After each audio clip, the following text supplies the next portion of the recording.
L'hermétique, c'est vraiment compliqué? Une approche full stack, certes, certes. Trouvé sur un site de développeur web. En front-end, programmation événementielle JavaScript et Ajax. Selon les besoins, React.js est possible, responsive design. En back-end, priorité à la structure, MVC et au framework Symfony. En programmation orientée objet, naturellement. Modélisation et conception de bases de données relationnelles. Vécu en agence de com. Conf call pour réaligner les feedbacks avec la brand stratégie. Il s'agit de faire pivoter le narratif sur un angle plus disruptif pour obtenir des leads mieux qualifiés. Vécu aussi dans nos maisons. Vas-y, préviens de base quand t'arrives, genre la story avec toi c'est trop mytho, hein. Par contre, ton truc là, j'ai zappé de ouf, je suis désolé, t'as capté? Alors, l'hermétique, c'est vraiment compliqué? Oui. L'hermétique non dévoilé est vraiment compliqué et rend les choses difficiles à comprendre et donc à vivre. Que ce soit des jargons de rue ou des jargons professionnels, les utiliser sans jamais expliquer ce qu'il y a derrière en rend tout incompréhensible, parfaitement étanche et permet, au passage et sans aucune innocence, de prendre et de conserver un pouvoir sur autrui. Bizarrement, le mot hermétique fait peur, car dans sa sonorité, il fait référence à la philosophie de l'hermétisme, donc à la réflexion. En revanche, parler de langage professionnel ou de jargon professionnel n'effraie pas, parce que les termes consacrés sont posés une fois pour toutes, plus besoin de réflexion. À ce propos, nous communiquons tous les jours les uns avec les autres en utilisant le vocabulaire spécifique de notre profession, en sachant très bien qu'à un certain moment, si nous ne prenons pas le temps de traduire, notre interlocuteur sera perdu.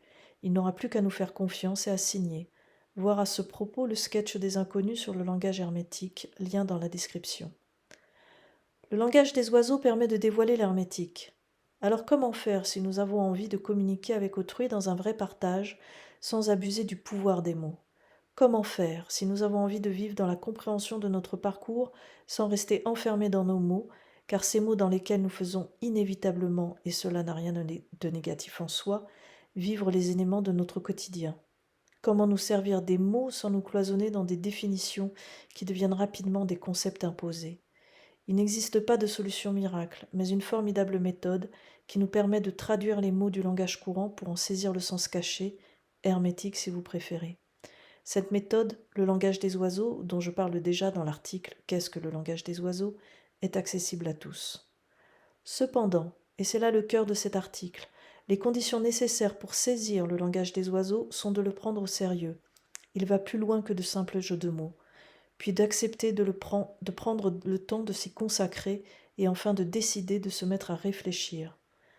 Pas besoin d'y passer plusieurs heures par jour, mais à minima des temps réguliers pendant lesquels nous nous y consacrons vraiment.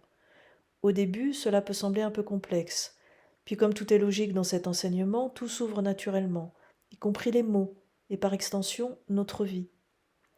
Expérience vécue, je n'écris pas ceci au hasard, lequel n'existant du reste pas. Et j'insiste sur le fait que cette méthode n'est pas magique et qu'elle ne peut être utilisée que par des personnes prêtes à réfléchir. Rien n'est instantané et surtout pas la connaissance. Et, pour rassurer tout le monde, la connaissance est disponible pour tous dans l'inconscient qui nous guide.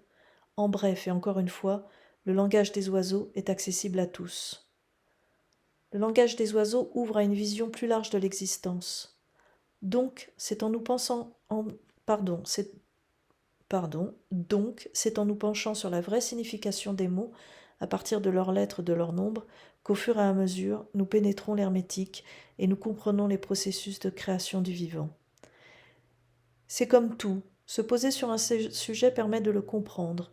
Le langage des oiseaux est une porte d'entrée, celle qui permet de libérer les mots MAUX, de nos existences, de leur prison.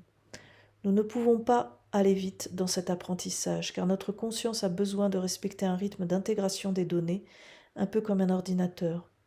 Du reste, pourquoi vouloir apprendre rapidement alors que nous voulons vieillir lentement? Car apprendre, c'est vieillir. Les deux vitesses ne sont pas compatibles.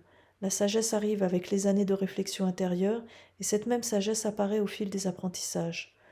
Nous ne pouvons aller vite et lentement à la fois. Patience et amour. Pour les personnes qui souhaitent une initiation au langage des oiseaux, voir le lien en description.